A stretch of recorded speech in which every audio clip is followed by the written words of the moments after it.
दंडवत हो सर्वज्ञ श्री चक्रधर स्वामी की जय, श्री दत्तात्रेय महाराज की जय। सूर्योदयी नवलगुर्जराज लीळा, जिव्हा सुदंतमळ जोशिलिका प्रहारी, उष्णोदके सुगुळला करिजे परेसे, प्रक्षाळिजे मुख करे मग माजिजे पै, प्रक्षाळिजे मुख करे मग मार्जिजे पै। सर्वज्ञ श्री चक्रधर स्वामी की जय, श्री दत्तात्रेय महाराज की जय। मागच्या अवसरामध्ये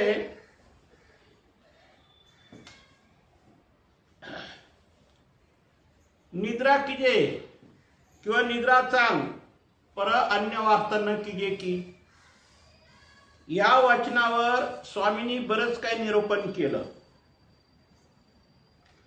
परंतु देव काय म्हणतात, अन्य वार्ता का करू नये। निद्रा कीजे किंवा निद्रा चांग पर अन्य वार्ता न कीजे ही गोष्ट ठीक आहे, परंतु अन्य वार्ता का करू नये म्हणून परत देव काय करतात, निरूपण करतात की ह्या अन्य वार्तामुळे आपल्याला काय नुकसान आहे किंवा आपल्याला काय दोष लागतात किंवा याच्यातून आपल्याला अविधी काय संचरते, ह्याच्यावर देव निरूपण करतात। निरूपण ऐकल्यावर भक्तजनांनी दंडवत घातले, दुःखपूर्वक क्षमा याचना करून त्यानंतर धर्मवार्ता व्यतिरिक्त अन्य वार्ता कधीच करणार नाही असं वचनपूर्वक कबूल केले। ज्यावेळी स्वामी भक्तजनांना म्हणले की अन्य वार्ता करू नका, निद्रा चांग पण अन्य वार्ता करू नका, पण निद्रा चांग ठीक आहे, अन्य वार्ता करू नये काही ठीक आहे, पर अन्य वार्ता का करू नये याच्याबद्दल परत काय केली, भक्तजनांनी शंका उपस्थित केली आणि परत आम्ही अन्य वार्ता करणार नाही असं देवाकडे काय केली, क्षमा याचना केली, कबूल केलं की आतून पुढे आम्ही अन्य वार्ता करणार नाही। आणि नंतर ते पाळलेही। त्यानंतर आम्ही जेव्हा जाऊन दारा आत डपून कानोसा घेतला तेव्हा त्यांच्या धर्मवार्ता होत असल्याचे दिसले। मग देव म्हणतात की आम्ही त्यांना रागवल्यापासून किंवा त्यांना आम्ही सांगितल्यापासून त्यांनी अन्य वार्ता करणं बंद केलं आणि त्यानंतर आम्ही बऱ्याच वेळा आडोशाला उभं राहून आम्ही ऐकत होतो, तर ते शक्यतो काय करायचे, धर्मवार्ता करत होते। अर्थात त्या सौम्य असायच्या, पूरक असायच्या,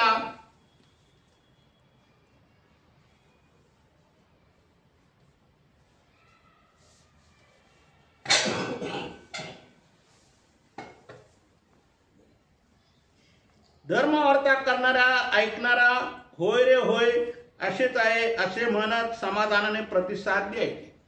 मग त्या धर्मवार्तामध्ये ते आपापसात काही वाद घालत नव्हते।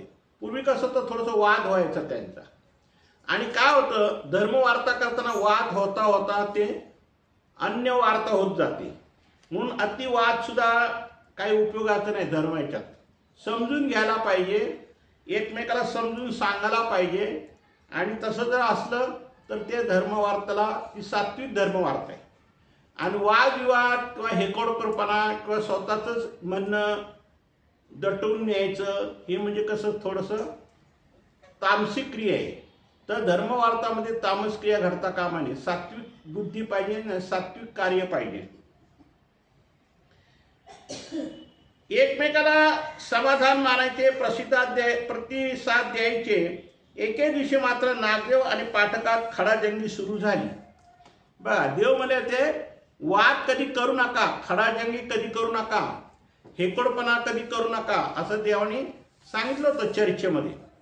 चर्चा ही एकमेकाला समजून सांगायला पाहिजे, समजून घ्यायला पाहिजे। आणि एक दिवस काय झालं, पाठकामध्ये आणि नागदेवाचार्यामध्ये या चर्चेमध्ये काय थोडी झाली, खडाजंगी झाली, म्हणजे थोडंसं वाद वाढला। दोघे तावातावाने बोलत होते, परस्परावर आरोप प्रत्यारोप करीत होते आणि पर्याय काय झाला, शेवटी की दोघे तावातावनी बोलायचे आणि प्रत्यारोप करायचे. प्रत्यारोप म्हणजे ह्याने जर आरोप केला तर त्यांनी त्याच्यावर दुसरा आरोप करायचा, असं एकमेकावर आरोप करायचे की तुम्ही बोलता ते खोटं आहे, तुम्ही बोलता ते मनातच सांगताय, ते काही स्वामीने असं काही सांगितलं नाही, असं काहीतरी थोडंसं चर्चेमध्ये वाद व्हायचा. आपलेच म्हणणे कसे खरे आहे ते शपथेवर पटवून देण्यापर्यंत त्यांची मजल पोचली. मग आता ही गोष्ट खरी आहे का खोटी ह्याच्यासाठी काय करायची, शपथ घ्यायची. म्हणजे इथपर्यंत त्यांची मजल गेली. पण ज्ञान निरूपणामध्ये वादविवाद करण्याचा तर प्रश्न येतच नाही. जे देवाने सांगितलं तेच बोलायला पाहिजे ना. पण ही पार शपथ विधीवर ते जायची. म्हणजे इतकं ह्याला गेले, काय केलं ते तडीला गेले. तुला काय येते, तुला काय माहीत आहे, तुला काय समजते, अशा प्रकारे परस्पराला हिणवणे सुरू झाले. मग ते एकमेकाला म्हणायचे तुला तरी काय येतंय, तू एवढं निरूपण ऐकलं, काय येतं तुला, आणि तुला तरी काय माहीत आहे, आणि तुला तरी काय समजते. म्हणजे असा हा निष्कारण वितंडवाद सुरू झाला. एकमेकाला हिणवायला लागले. सुसंवादाचे विसंवादाचे रूपांतर होत चालले होते. ते होणारच होतं. मग नागदेव पडला शास्त्रार्थ पारंगत. आता हे थोडंसं जरी वादविवाद झाला तरी याच्यामध्ये नागदेवाचार्य कसं होतं, त्यांचं शास्त्र पठण चांगलं झालेलं होतं. शास्त्रामध्ये ते हुशार होते. पाठक अर्धवट आणि हेकट प्रवृत्तीचा शास्त्रात फारशी त्याला गती तर नव्हतीच. आणि पाठक कसा होता, अज्ञान होता, थोडा अर्धवटच होता, आणि त्याची प्रकृती त्याचा स्वभाव जरी हेकट होता. म्हणजे स्वतःचं म्हणणं खरं करायचं, चुकीचं असलं तरी तो म्हणायचा नाही मी म्हणतो तेच बरोबर आहे. आणि त्याला फारशी काही गती नव्हती. ज्ञान काही थोडं नव्हतं जास्त, थोडंफार ज्ञान होतं. विचारपूर्वक विश्लेषण करून योग्य अर्थ जाणून घेण्याची वृत्ती नव्हती. मग आपल्याला जर ज्ञान काढायचं म्हणलं तर थोडंसं काय पाहिजे, मावाळी भाषा पाहिजे, गोड बोलायला पाहिजे. ठीक आहे बाबा तू म्हणतो ते बरोबर आहे, म्हणजे माघारी येऊन बोललं पाहिजे, किंवा थोडं विचारपूर्वक आणि थोडंसं विश्लेषण करून बोलायला पाहिजे. तो भावडा असला तरी विवेकाअभावी शास्त्राचे परिशीलन न करताच भावनाशीलतेने हरपून जायचा. आता वास्तविक अज्ञान तर होताच, थोडा भावनापूर्वक बी होता, पण विवेक अभावी म्हणजे अविचारी वृत्ती, म्हणजे विवेक बुद्धी नाही, म्हणजे विचार नाही, योग्य विचार असं कधी ते आणत नव्हते. आणि त्यांचे शास्त्रात परिशीलन न करतात म्हणजे त्या शास्त्राचा विचार करत नव्हते. ते बरोबर आहे का चुकीचा, थोडा विचार करायला पाहिजे त्या गोष्टीवर, तसं ते विचार करत नव्हते.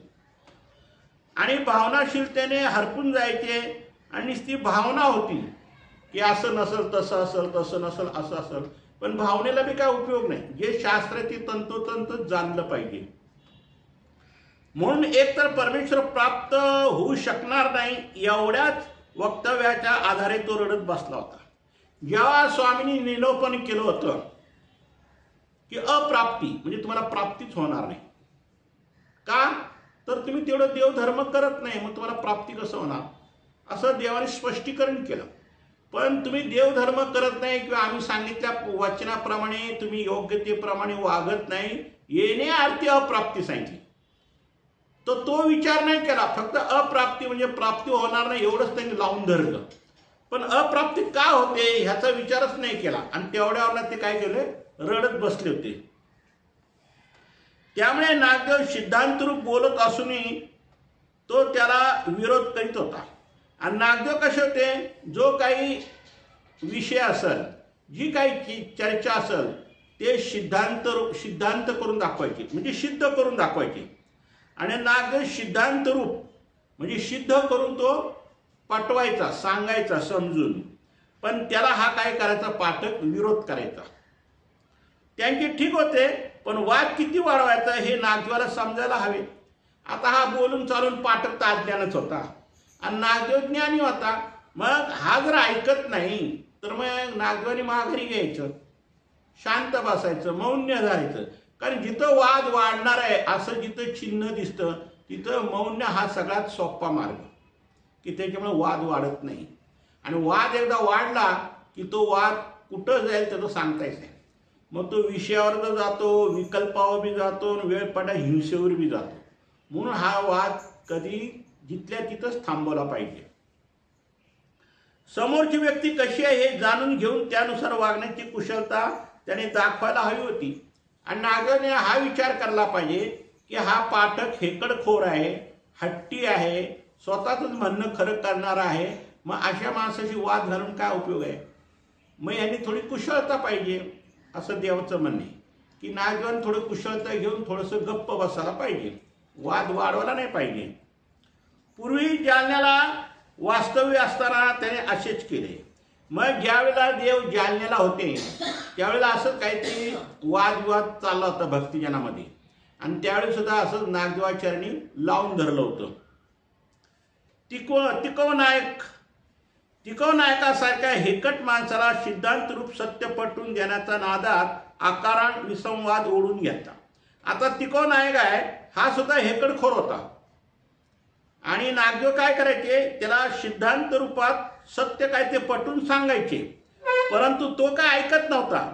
मग तो काय झाला, यांनी काय केलं, नागदेवाने विसंवाद म्हणजे वाद वाढून घेतला, पण तो वाद थांबवायचा प्रयत्न नाही केला. तेव्हा नागदेवाला कमीपणा देऊन आम्हीच प्रकरण मिटवले. मग शेवटी आम्ही नागदेवाला म्हणलं, नागदेव जरी योग्य बोलत होता तरी देवाने काय केलं, नागदेवाला सांगितलं की तुम्ही बोलता ते अयोग्य आहे, हे बोलतात तेच बरोबर आहे असं म्हणून शेवटी नागदेवाला काय करावं लागलं, गप्प करावं लागलं. म्हणजे काही वेळेला अशी परिस्थिती होती. नाहीतर त्या वादाने उग्रपण धारण करून मृत्यूदंडाची शिक्षा भोगण्यापर्यंत पाळी आली होती. म्हणजे हा वादा इतका वाढतो की मृत्यूदंडापर्यंत वाद होतो. आणि त्या मृत्यूदंडापर्यंत वाद होऊन नंतर मग ही धर्मचर्चा काही कामाची नसते. धर्मचर्चा ही कशी असावी, सात्विक. आपल्याला पटल तोपर्यंत बोलायचं, नाही पटल त्यावेळेला गप्प बसायचं, किंवा पुढीला जोपर्यंत पटते तोपर्यंत सांगायचं. त्याला पटत नाही असं वाटलं की तो विषय सोडून द्यायचा, पण वाद घालायचा नाही. नागदेवाला बोध झालेला नव्हता, प्रतिरूप ज्ञान नव्हते. आणि नागदेवाला बोध झाला होता ही गोष्ट खरी, पण प्रतिरूप त्याला म्हणजे प्रचिती होती सगळ्या गोष्टीची. निदान त्याने आता ते असे वागायला नको होते. मग देव काय म्हणतात, त्याने असा वाद करायला नको होता की जो विषय आहे तेवढाच विषय रंगवायचा आणि बाकीचा विषय सोडून द्यायचा. त्याविषयी त्याला समजवणे गरजेचे होते. म्हणून आम्ही आत गेलो आणि दोघांनी समज देत म्हणालो. मग देवाने काय केलं की स्वतः देव आत गेले आणि समजून सांगितलं दोघांना, आणि तिथंच तो काय केला, वाद मिटवून टाकला. त्यावर देव काय म्हणतात पहा, वानर्या पांड्या, अरे सुखश्रेय शृंगार हे ती नाही, त्या रे काय गोष्टी ते अरण्य रुदन की. वचन आहे ना, सुखश्रेय शृंगार येती नव्हे की काय की, सुखश्रेय शृंगार सुखश्रेय शृंगार येतील नाही, ते काय गोष्टी ते नाही की ते अरण्य रुदन की. हा, असं देवाचं सूत्र बी आहे. तर अशा प्रकारे देवाने परत त्या सूत्राला धरून काय करतात, देव निरूपण करतात. अरे जेव्हा दोन लोक गोष्टी करत असतील, चर्चा करत असतील, किंवा मनापासून कर्तव्य म्हणून कोणती क्रिया करत असतील, तर वाचा अशी असावी. म्हणजे देव काय म्हणतात, ज्या वेळेला दोन व्यक्ती एकमेकाशी चर्चा करतात, एकमेकाशी वाद करतात किंवा एकमेकाशी बोलतात, तर ते कसं असावं, तर ते देव सांगतात की त्यातून दोघांनाही सुख म्हणजे आत्मिक समाधान लाभायला हवे. सुख म्हणजे आत्मिक समाधान लाभायला पाहिजे, आणि श्रेय म्हणजे परत्री लाभ व्हायला हवे, आणि परत्री लाभ जो आहे तो बी व्हायला पाहिजे, आणि योग्यता होऊन कर्मनाश व्हायला हवे, आणि शृंगार म्हणजे यशस्वीता मिळायला हवी. सुख, श्रेय आणि शृंगार. सुख म्हणजे समाधान, आध्यात्मिक समाधान. श्रेय म्हणजे लाभ, योग्यता, कर्मनाश आणि शृंगार म्हणजे यशस्वीता मिळायला हवे. कीर्तिरूप यश पदरात पडायला हवे. आता याचा अर्थ कीर्तीचा डंका वाजवी तुमच्या मागे धावावे असे नाही. आता ज्यावेळी तुम्ही वाद घालता त्या वादातून काहीतरी कीर्ती व्हायला पाहिजे, म्हणजे तुमचं नाव निघायला पाहिजे. खरंच चर्चा खूप चांगली होती, की चर्चा खूप ऐकण्यासारखी होती. पण याचा अर्थ असा नाही की कीर्तीसाठी करायचं नाही, की माझं नाव मोठं व्हावं, मला नाव लौकिक व्हावं, मला लोकांनी उदो उदो करावा माझा, अशी अपेक्षा बाळगू नये. म्हणजे निरापेक्ष परस्परात त्या मनात चांगुलपणा पाहिजे. आणि दोघं जी चर्चा करणार आहे त्यांच्यामध्ये कसा पाहिजे, चांगुलपणा पाहिजे. म्हणजे एकामेकाबद्दल आपुलकी पाहिजे, आपलेपणाचा आदरभाव निर्माण व्हायला पाहिजे. आणि एकमेकाला कसा पाहिजे, आपलेपणा पाहिजे, की आपण योग्य बोलतोय, योग्य चर्चा करतोय, ह्याच्यात काय वाद वाढवायचा काही प्रश्न येतच नाही असं समजून एकमेकांनी काय केलं, शास्त्र चर्चा करायला हवी. तरच त्या गोष्टीच्या चर्चेला अर्थ असतो. त्यासाठी दोघेही सगुण प्रवृत्तीचे असावी लागतात. सगुण म्हणजे योग्य प्रकृती, सात्विक प्रकृती, म्हणजे दोघेही सात्विक प्रकृती पाहिजे. एक सात्विक एक तामस असला तर ती चर्चा कधीच होणार नाही. एक सात्विक एक राजस असला तरी होणार नाही, आणि एक राजस एक तामस असला तरी होणार नाही. म्हणजे दोघेही कसे पाहिजे, सात्विक बुद्धीचे पाहिजे, तर त्यांच्यामध्ये चर्चा योग्य प्रमाणे चालेल, तरच त्यांच्या संवाद घडतो. परस्पराला जाणून घ्यायची वृत्ती असते तरच प्रत्येक कृती समर्थनीय ठरते. आणि ज्या वेळेला दोघे सात्विक बुद्धीचे असेल तर दोघांमधली जी चर्चा आहे ती योग्य ठरते. त्याच्यामध्ये अविचारी वृत्ती नाही, किंवा त्याच्यामध्ये वादविवाद नाही, किंवा त्याच्यामध्ये मी समर्थ आहे आणि हा ही नाही असं एकमेकाबद्दल भेद निर्माण होत नाही. म्हणजे अशा अनेक गोष्टी घडतात. समोचित काय करणे योग्य, काय टाळणे योग्य याचं ज्ञान असते, ज्याला आपण म्हणतो समोचित. म्हणजे वेळ पाहून वागायची. ज्या वेळेला जे योग्य बोलायला पाहिजे तेच योग्य बोलायला पाहिजे. ज्या वेळेला हे बोलणं योग्य नाही त्यावेळी ते बोलणं टाळलं पाहिजे. याला समोचित म्हणतात. म्हणजे वेळाप्रसंगानुसार काय बोलावं आणि वेळाप्रसंगानुसार काय बोलू नये याचं बी ज्ञान पाहिजे, तरच सुसंवाद घडू शकतो. आणि तर ह्याच्यामध्ये सुसंवाद म्हणजे योग्य संवाद होतो. योग्य वेळी काय करायला हवे आणि तरच समोरच्या सुख समाधान बी लाभू शकते. आणि समोरच्याला सुद्धा आपण योग्य अयोग्य वेळेने जर बोललो तर ते ऐकणाऱ्याला सुद्धा समाधान मिळते. अनायसेच त्यांच्या अंतःकरणात आपल्याविषयीचा आपभाव निर्माण होतो. आणि मग त्यांना समोरची जी व्यक्ती आहे त्याला जर समाधान वाटलं त्याचा एक प्रकारचं काय होतं, आपलेपणा निर्माण होतो. आपल्याला कृतीवृत्तीतून वागण्या बोलण्यातून योग्य परिणामकारक क्रिया घडली की त्यातून आपोआप योग्यता होऊन कर्मनाश होतो.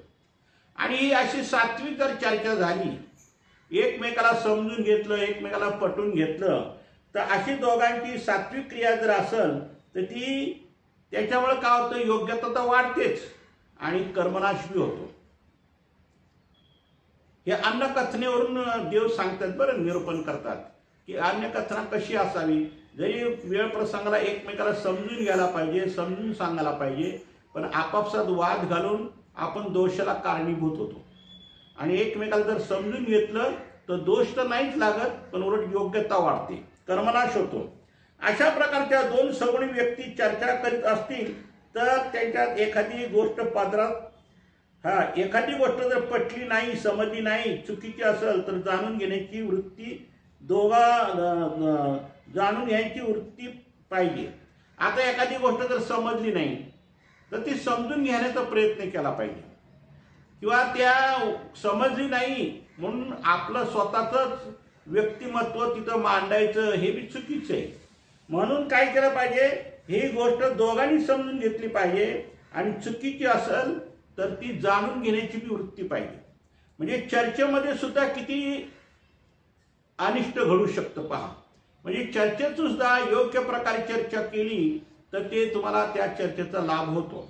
आणि त्या चर्चेत जर तुम्ही नुसतं वादच घालत बसले, भांडतच बसले तर ते तुमच्या पदरात काही पडत नाही. आदरपूर्वक समजून सांगण्याची विनयशील गती असते आणि सांगताना सुद्धा सांगणाऱ्याने आदर्शपूर्वक सांगायला पाहिजे आणि ऐकणाऱ्याने सुद्धा आदर्शपूर्वक ऐकून घ्यायला पाहिजे. म्हणजे सांगणाऱ्याला बी सात्विक पाहिजे आणि ऐकणारा बी सात्विक पाहिजे. त्याचे जर काय तामस राजस बुद्धीचे असले तर काहीतरी वाद होण्याचा संभव असतो. पण तेच काय गोष्टी चर्चेत विसंवाद निर्माण झालात म्हणून समजा त्यातून विकृती शिवाय काहीच जन्माला येत नाही.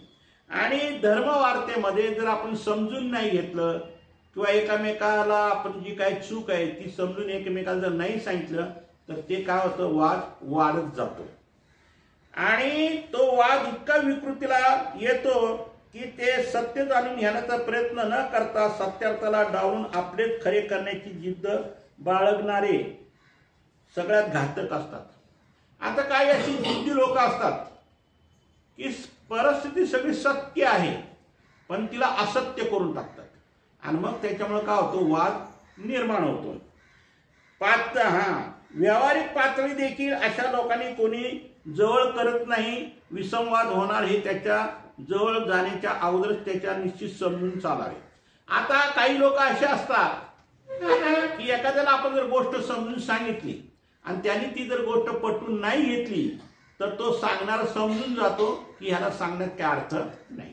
कारण ह्याला आपण योग्य सांगितलं तरी हा आपल्याला काय करतो, अयोग्य ठरवतो. यापेक्षा ह्याला पुढचं याच्याशी चर्चा न करणे हे सगळ्यात योग्य. मौन्यम कलन असते म्हणजे आपण मौन्य धरायचं, वादविवाद करत बसायचं नाही. ज्याला पटल त्याला सांगावं, ज्याला नाही पटल त्याला सांगू नये, त्याच्यापासून आपण दूर राहू. म्हणून देव काय म्हणतात की ज्याला ज्ञान घेण्याची आवड आहे, ज्याला ऐकण्याची आवड आहे त्याला तुम्ही आवश्यक सांगा आणि ज्याला ज्ञान घेण्याची आवड नसेल, इच्छा नसेल तर त्याला कधी आग्रह करू नका किंवा त्याला काही सांगू बी नका. त्यातून सुखश्रेय शृंगार तरी कसा लाभणार. आणि असे जे वादविवाद करणारी जी लोक असतात, हेकडखोर लोक जे असतात त्यांना ह्या चर्चेमध्ये सुख श्रेय शृंगार ह्या गोष्टी काय समजणार आहे. जे समजणारा समजतं, सगळ्याला काही समजत नाही. चर्चेत विसंवाद रूपांतर झाले की संघर्षाला सुरुवात होते. मग चर्चेमध्ये देव का म्हणतात, विसंगवाद न व्हायला पाहिजे. म्हणजे जे काही सिद्धांतरूप ज्या विषय आहेत, सिद्धांतरूप ज्या गोष्टी आहेत, ज्या काही गोष्टी आपल्याला समजण्यासारख्या ते समजून घ्यायच्या. नाही समजलं तर त्याच्यावर आपण योग्य तो प्रश्न करून तो प्रश्नाच्या उत्तर आपण समजून घ्यायला पाहिजे. पण तुम्ही निष्कारण जर वितंडवाद जर घातला तर त्या चर्चेत काही अर्थ नाही. संघर्षणातून कधीच काही चांगले निर्माण होत नाही. एकदा का संघर्षमय वातावरण निर्माण झाले की मग दैन्य दुःख आणि पाप, बघा देवाने सांगितले. म्हणजे दैन्य दुःख आणि पाप हे नुसतं अन्य वार्तेनेच होत नाही तर चांगल्या धर्म वार्तातून सुद्धा अशा गोष्टी होऊ शकतात. की काही लोक काय करतात, धर्म वार्तामध्ये हेकोडखरपणामध्ये जे सत्य सिद्धांत असून बी त्याला असत्य सिद्धांत मानतात आणि मग असं असत्य सिद्धांत मानल्यानंतर तिथं काय होतं, दैन्य म्हणजे तो वैतागतो एक प्रकारे आणि दुःख आणि शिवाय पापाला कारणीभूत होतो. म्हणजे काही कारण नसताना ह्या सगळे दोष आपल्या अंगावर उडून घेतो. हे देवाला सांगायचं कारण काय की हे अन्य कचऱ्यामुळे तो होतच, पण ज्ञान चर्चा जर आपण व्यवस्थित जर नाही केली तर या ज्ञान चर्चेतून सुद्धा असा वाद होण्याचा संभव असतो. त्याशिवाय काहीच त्याला हाती लागत नाही. म्हणून अशा व्यक्तीच्या अगोदर संपर्कात येऊ नये आणि जाऊ बी नये. मग कोणी असं आपण चांगलं ज्ञान सांगत असताना तो जर ऐकून घेत नसेल, तो जर पटून घेत नसेल, तो जर समजून घेत नसेल तर त्याच्याशी चर्चा करू नका, त्याच्याशी वाद घालू नका, त्याच्याकडे जाऊ बिऊ नका आणि त्याला आपल्याकडे येऊ बिऊ नका. कारण एकेकाळी नाही का आमचे स्वामी दादोसला म्हणतात की तुम्ही ब्रह्मविद्याशास्त्र आमच्याकडनं घ्या. तो काय म्हणला, जी मला ब्रह्मविद्याशास्त्र म्हणजे काय आहे, हे राजा राणीच्या कथा आहेत म्हणे. काय म्हणला, ब्रह्मविद्याशास्त्र हे राजा राणीच्या कथा आहेत. मग देवाला वाईट नाही का वाटणार की ब्रह्मविद्या शास्त्र हे जीव उद्धरण्याचा मार्ग आहे, ब्रह्मविद्या शास्त्र हे आपला आत्मा शुद्ध करण्याचा मार्ग आहे, आणि एवढ्या चांगल्या गोष्टी असताना हा डायरेक्ट म्हणा की राजाराणीच्या गोष्टीत म्हणजे हे मला सांगू नका. मग देव म्हणे तुम्हाला काय सांगायचं आम्ही? तो मला विद्या सांगा, स्थूळ विद्या, शिल्पविद्या, जेवढे काही देवतेच्या विद्या असतील त्या विद्या. का तर त्या विद्येमुळं मला समाजामध्ये नाव लौकिक कीर्ती माझी होती, तिथं माझा खूप शिष्य परिवार वाढतो, त्याच्यामुळं मला ते द्या. देव म्हणजे आम्ही ते कसं काही देणार? आम्ही इथे ईश्वराचं ज्ञान सांगायसाठी, आम्ही उद्धरणाचं कार्य करण्यासाठी आम्ही इथं अवतार घेतलाय. आम्ही काही देवतेची विद्या सांगायसाठी अवतार नाही घेते, ते देवता आहेत देणाऱ्या, त्यांच्याकडे जा, आमच्याकडे नाही असल्या काही गोष्टी. मग शेवटी देव म्हणजे अनुसरा, तरी मला मी अनुसरणार नाही. मग देवाला राग आला. मग देव म्हणजे इथून उठून जावा. त्यांनी काय म्हणावं देवाला? जी मी इथून उठणार सुद्धा नाही. असा हा हट्टी दादोस. सांगा, असे जे काही जीव असतात, ह्या जीवाला परमेश्वर उदास नाही होतील. त्यांनी जवळजवळ 100-125 लोक धर्माला लावली, ही गोष्ट ठीक आहे, पण तो स्वतः मात्र धर्माला लागला नाही. म्हणजे त्यांनी तेवढं ज्याला आपण म्हणतो एक प्रकारचं अनिष्ट किंवा अयोग्यता केवढी जोडली त्यांनी. पहा की दुसऱ्याला धर्माला निमित्त झाला, पण स्वतः मात्र स्वतःसाठी धर्माला निमित्त तो होत नाही. म्हणजे असे काही जीव आहेत, हे पूर्वकर्मानुसार आहेत, पूर्वप्रसवाची जीव आहेत ती. म्हणजे त्याने मागा अनेक जन्मामध्ये ब्रह्मविद्या शास्त्राची हेटाळणी केली, किंवा ब्रह्मविद्या शास्त्राकडे लक्ष दिलं नाही, किंवा त्याची निंदा केली. असे काही ना काहीतरी त्यांनी जोडलं. त्यामुळे त्यांना परमेश्वराच्या सन्निधानात राहून सुद्धा त्यांना ज्ञान घेता आलं नाही. तर असन्निधानात तो ज्ञान काय घेणार? जो सन्निधानात घेऊ शकत नाही तो असन्निधानात काय घेणार? ज्यांनी असन्निधानात ज्ञान काढलं त्याला सन्निधानात ज्ञानाचा योग तर येतोच, पण सन्निधानात जर ज्ञान काढायचे जे त्याच्या ठिकाणी जर हे नाही, तर तो असन्निधानी तरी काय करणार? तेच करणार. येण्याची शक्यता असेल तर आपली बुद्धी घाण ठेवून आणि मौन पत्करून शक्यतो होयबाची भूमिका स्वीकारावी. मग काही लोक असं असतात, किती समजून सांगा ते काय कोणाचं ऐकत नाहीत. मग अशा देव काय म्हणतात, तुम्ही काय करा, मौन्य धरा.